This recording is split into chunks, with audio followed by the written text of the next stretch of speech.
We got Avatar: The Last Airbender, the Cabbage Theory. Oh wait, no, I do remember the Cabbage guy. I think he's also in the new live action series too, right? Anyways, Cabbage Merchant from Avatar: The Last Airbender is a Fire Nation spy and a cabbage bender. This will be the most convincing Avatar theory you will ever hear. This theory is actually really good. Oh, so you already watched it? Okay. Anyway, shout out to Alex Bale. Let's see what we got going on. Water. Cabbage bender is crazy though. Earth. Fire. Cabbage.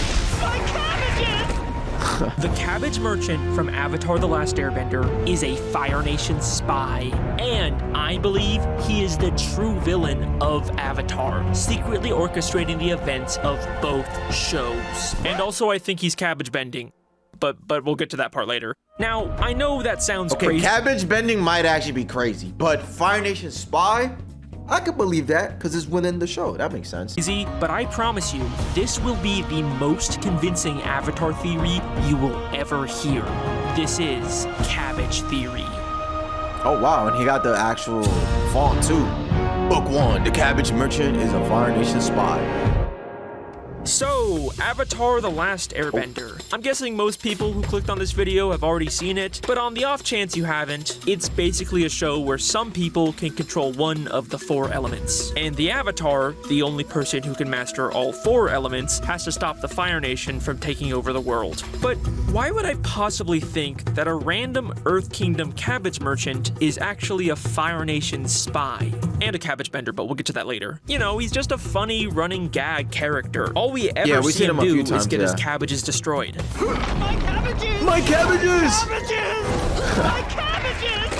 My cabbages! Well, think about it. We are told many times throughout the show that there are Fire Nation spies. He was probably trying to signal the Fire Navy. Oh yeah, I'm sure he's a spy for the Fire Navy. How do we know you're not Fire Nation spies? Jet, he's just an old man. He's Fire Nation. He was sent to eliminate me. But strangely, we never actually see any of them. But at the same time, we know there must be spies out there because someone is giving Zuko very detailed information. Wait, so it's just crazy to me that he's able to concoct, look at that word, this theory based on just those scenes. Because most of the scenes is just him saying, my cabbages, and his cabbages getting destroyed. Gang's whereabouts. We're closing in on the Avatar's trail. There have been multiple sightings of the Avatar. Somehow Prince Zuko and the Fire Nation keep finding us. And let me ask you this. Who does the gang constantly run into throughout the entire show? The cabbage guy. Oh, so every time his cabbages get destroyed, it just so happened to be that it got destroyed by them. So therefore, when that happens, he's like, oh yeah, they're here. Okay. The Cabbage Merchant. Okay, I know, it still sounds like a stretch, but don't worry. We're just getting started. In Book 3, the gang goes to see a Fire Nation play all about their adventures. You guys are not gonna believe this. There's a play about us. I'm the Avatar, silly! Here to spread joy and fun! Yeah, it's basically just Fire Nation propaganda where the Fire Lord is shown as the good guy and wins in the end. The world is mine. But other than that, the plot of the play is surprisingly accurate. Riddles and challenges must you face. No! Jet! What did they do to you? Must destroy. Oh. So where did they get all of this information about the gang? His sources include singing nomads, pirates, prisoners of war, and a surprisingly knowledgeable merchant of cabbage. Oh. A surprisingly knowledgeable merchant of cabbage. Huh. Why did the Everywhere those events took place, the cabbage merchant just so happened to be there as well. Cabbage Merchant, an Earth Kingdom citizen, helped them write Fire Nation propaganda because he's actually a Fire Nation spy. Okay, wait. Maybe I'm just overthinking this. Maybe he didn't necessarily know he was helping the Fire Nation. For all we know, someone just asked him about the Avatar, and he was more than willing to complain about the guy who has destroyed his cabbages many times. You know, he might be a little petty, but there's no reason to think he's secretly trying to take down the Earth Kingdom. Right? just watch it. It's more to it than that.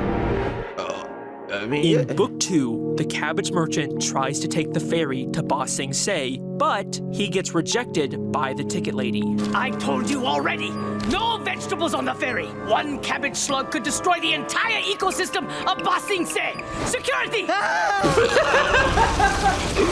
damn. My cabbages! She destroys his cabbages to avoid risking cabbage slugs from getting into the city. Now, this may seem like a bit of an overreaction, but Ba Sing Se is a closed-off, self-contained ecosystem. Oh my If God, the it look wrong like pest Attack on got in, Titan. it could quickly spread and be devastating for the city's agriculture and economy. And you know what's crazy about all this? She was right.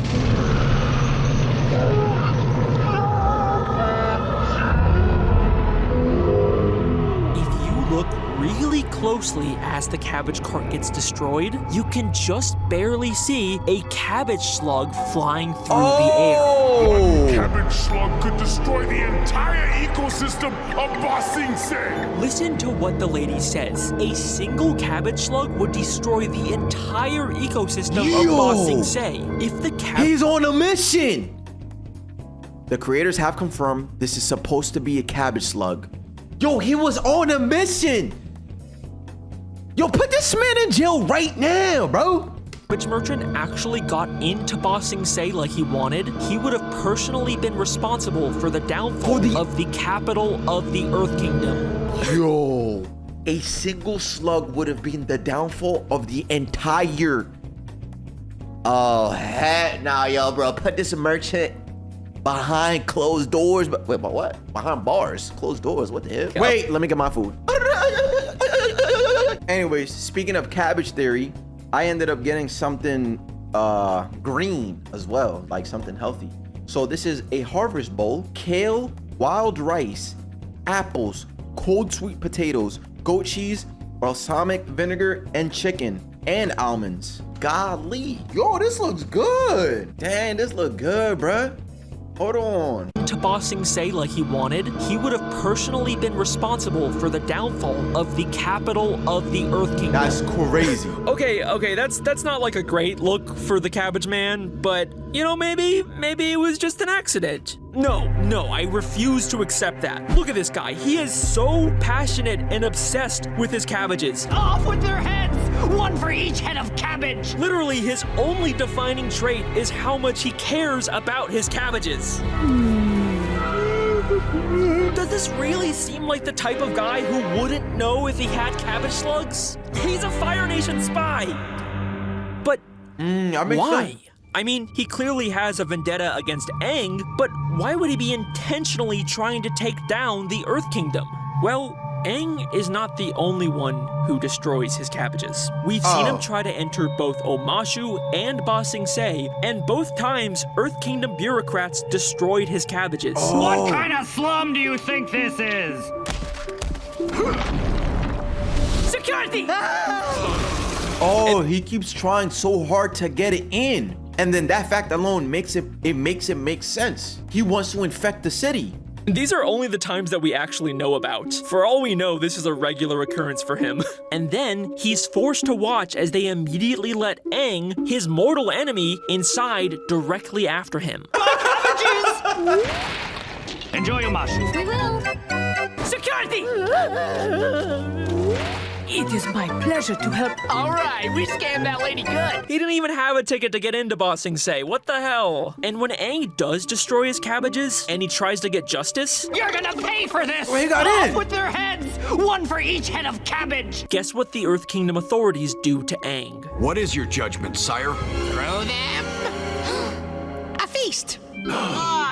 They throw him a feast. The cabbage merchant has just as much reason to hate the Earth Kingdom. And I think the years of abuse and special treatment for the Avatar radicalized him into becoming a Fire Nation spy, attempting to take down the Earth Kingdom from within using infested cabbages. And you know what? I don't even think this was his only attempt to do this. I told you already! No vegetables on the ferry! The ticket lady says, I told you already. Which means it's happened before.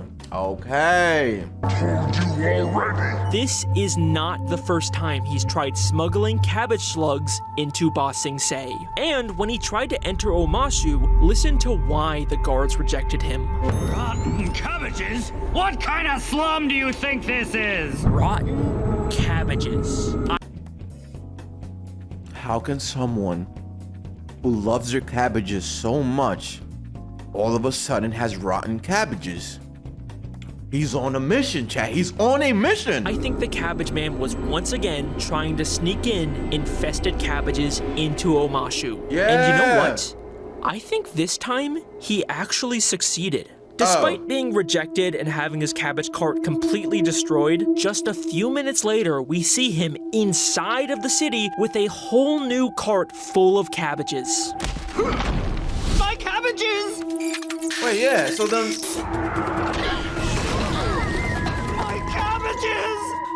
Like what?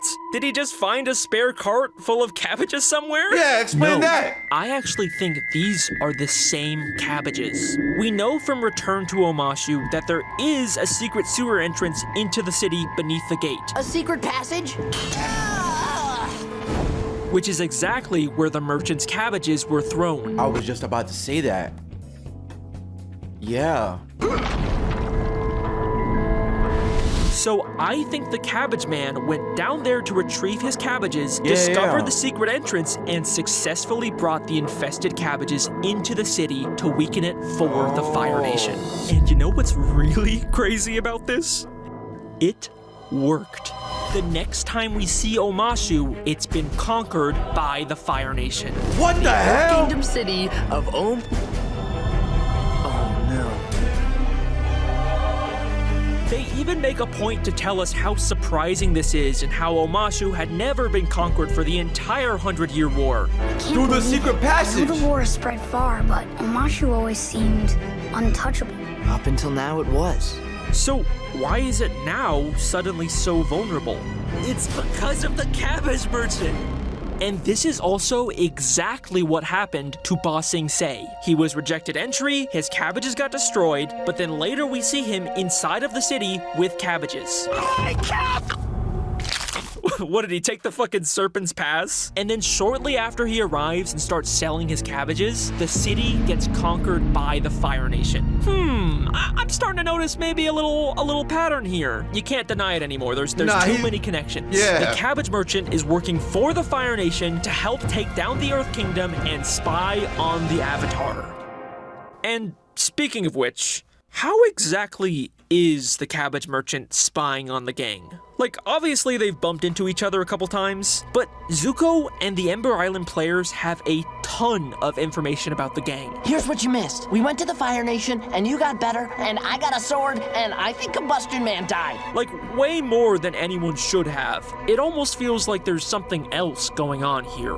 And if you don't believe me, I reached out to a certified Avatar expert to see if there was any more examples of the Fire Nation knowing things they shouldn't. Right, so like in Book 3, when everyone thinks Aang is dead, how does Zuko's assassin Combustion Man keep finding them? It couldn't have just been dumb luck 3 times in 8 episodes that he was just around, right? Seems unlikely. He was always like just there, like he knew for real.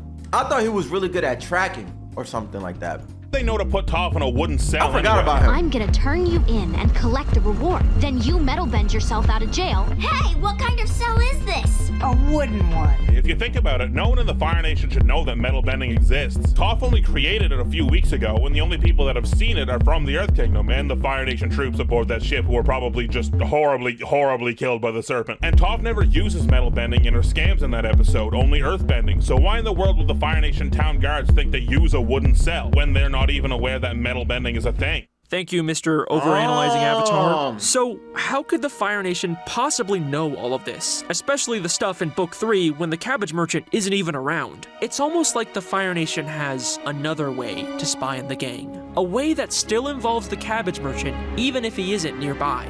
Okay, here's where my theory goes into full-on tinfoil hat conspiracy mode, so just brace yourself. Okay. There's a really strange detail in the episode The Puppet Master, an episode that the Cabbage Merchant isn't even in. But still, I honestly think it's one of the strangest things in the entire show. In this episode, the gang goes to a Fire Nation market and Katara buys a cabbage. Except there's something very weird about this cabbage. It clearly has a face on it. Very creepy looking face. What the heck? On it. Like, huh? I swear, this is actually in the show. I did not edit this in. It's never even acknowledged in the episode. It's just a weird, creepy face watching the characters for no reason. Why in the world would the animators include this? It's so weird. Okay, so I have a theory, but what I'm about to say is gonna sound completely insane. It's probably the stupidest possible thing I could say, but what if the cabbage merchant is using the cabbages to spy on the gang? Yes, Okay, so before I saw the face over here, while it was building up about how they know everything, I thought that he was putting a slug in the cabbage, and because he's a so-called cabbage bender, that's how he was able to get intel from the cabbage or something. But now that there's a face on the cabbage, he deadass is spying on them. I believe that the cabbage merchant is a cabbage bender. What? Okay, wait, don't go. I know that sounds stupid, but I swear it makes sense. Just hear me out. In this show, there is a precedent for being able to spy on people through vegetation with the swamp. I think I know how to find them. Everything is connected.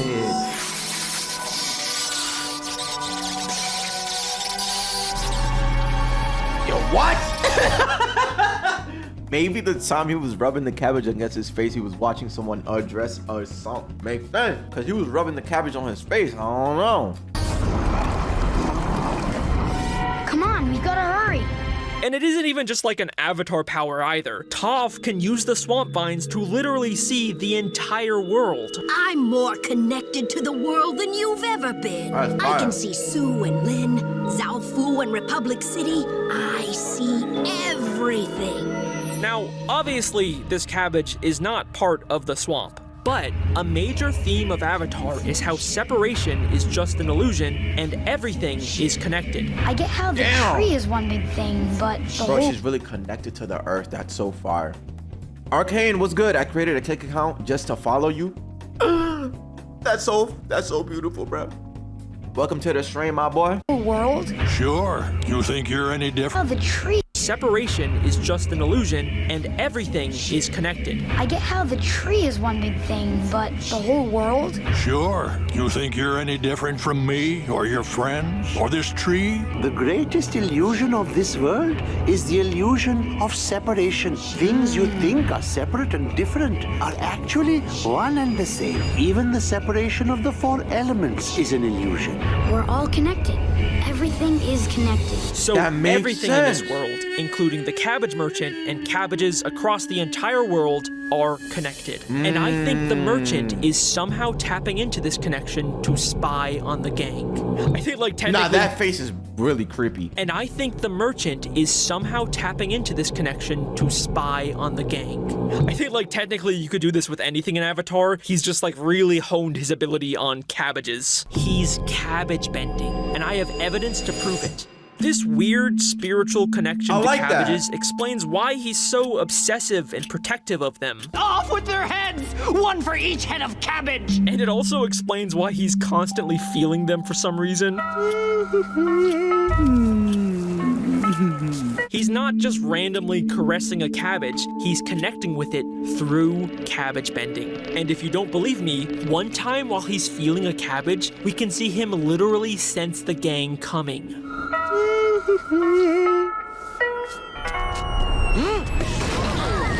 Like, yeah, there was a falling sound, but if you listen closely, he senses them before we can hear the sound.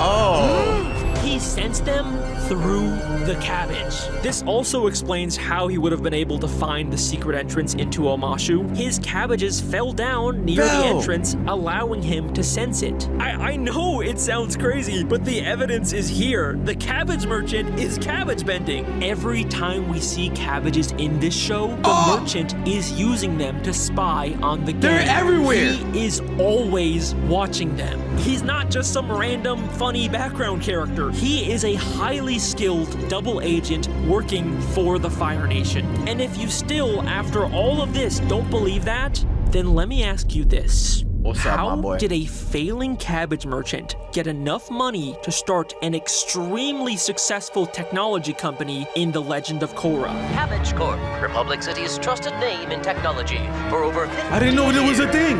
No! Not my Cabbage Corp! They even built a massive statue of him in Republic City. They don't just hand these out. Not even Katara got a statue.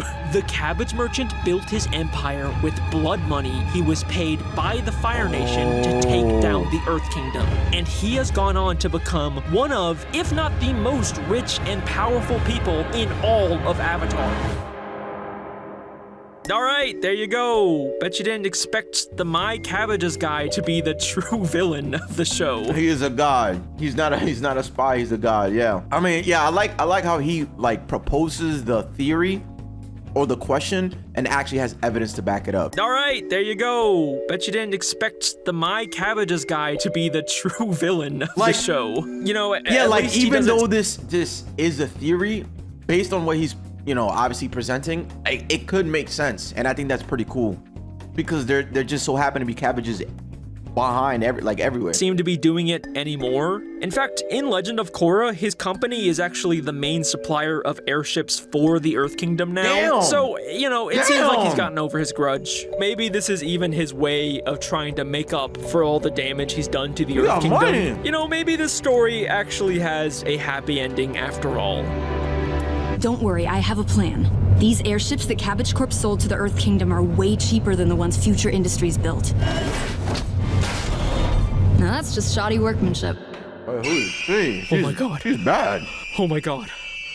He's still fucking doing it. The controls are busted. It's not my fault this airship's a hunk of junk. She's bad. Who is that? Even generations later, the Cabbage Merchant is still secretly weakening the Earth Kingdom. But why? Is he still working for the Fire Nation? Wait a second. No, he can't be. In Legend of Korra, the Earth Kingdom and the Fire Nation are not enemies anymore. The new Fire Lord is even super against the idea of fighting the Earth Kingdom. The Fire Nation has spent too much of its history fighting nonsense wars, and I refuse to drag my nation into another one unless there's no other choice. Why is the Cabbage Merchant still doing this? Who is he working for? Oh my god. It's so obvious. How did I miss this? The Cabbage Merchant is a member of the Red Lotus. The Red Lotus is an anarchist organization from Legend of Korra Book 3, and we're told that there are more Red Lotus spies out there, even though we never actually end up seeing them. And even with Saphir locked up again, we still don't know how many Red Lotus members might be out there, hiding. That kind of sounds familiar. They hate governments and secretly took down the Earth Kingdom from within. That actually kind of reminds me of someone. They hate the Avatar and even tried to kill her. Now, destroy the Avatar! Off with their heads! One for each head of cabbage! And each member of the Red Lotus is a highly unique and specialized bender. Cabbage bending. No, that's crazy. He can't be. He's not an anarchist. He's just the funny cabbage guy. I don't think this is a conspiracy anymore, bro. The Red Lotus is a group that originally split off from the White Lotus. We are what the White Lotus was meant to be, but after the 100-Year War, the White Lotus lost its true purpose. Its members came out of hiding and openly served the Avatar. And you'd probably think that if they're just like the White Lotus but more extreme, their logo would probably be just a red version of the White Lotus's logo. Yo, Arcane, appreciate the gift, my boy. First time in chat, my man. First time in chat, my boy. Thank you. Their logo would probably be just a red version of the White Lotus's logo, but no. They did a full-on redesign. It doesn't even look like a lotus flower anymore. But you know what it does look like? A cabbage! Cabbage! It's a fucking red cabbage! You can't keep getting away with this! Fuck! Okay, bye! Thanks for watching my funny cabbage video. Goodbye. Again, even though it's a theory, it makes sense. And the way he's presenting the facts is like, it makes you think like, oh. But then again, it is just a theory. A game theory. JK. But yeah, at the end of the day, he probably is just used as for comedic purposes. You know what I'm saying? Maybe not in the Legend of Korra. I mean, he actually serves more of a purpose because he is, you know, the main supplier of airships or whatever. Bye. I think I might have really fucked up my voice on this one. Yeah, that's my theory. Thanks again to Overanalyzing Avatar for helping out with this theory. That guy has like an encyclopedic knowledge of this show, so go check him out. Oh my god. A cabbage merchant in Avatar? What are you talking about? I know I'm not like the first person to ever notice some of these details, but as far as I can tell, no one's actually connected all the dots like this before. I'm still working on that big old final SpongeBob bonus video we just that I did keep that. talking about. I know you guys have been waiting a long time for it, but you know, it's just a very big project, and I still gotta post smaller videos like this in the meantime. That video is gonna be over 4 hours long, and over an hour and a half of it is just new SpongeBob theory content. So it'll be worth the wait, I promise, and it should be a nice send-off to the SpongeBob part of my channel. But yo, this man is a wallin'. 4 hours worth of SpongeBob content. If you want an early look at one of the new SpongeBob mini theories that's gonna be in the video, you can watch it on my Patreon right now for $5. And also you get some other cool stuff too, and you get to support a little guy like me. That's nice. All right, that's Cabbage Theory. Thank you for watching. I will see you next time. Oh, wait. I forgot one last thing. This mouse is also a Fire Nation spy. No. In book 1, there's a scene where Iroh is just like chilling in the Earth Kingdom, and then a random mouse comes up to him and straight up warns him about the Earth Kingdom soldiers coming. Who's there? You startled me, little one. But it was a very sweet nap. Get up! Get up! Get up!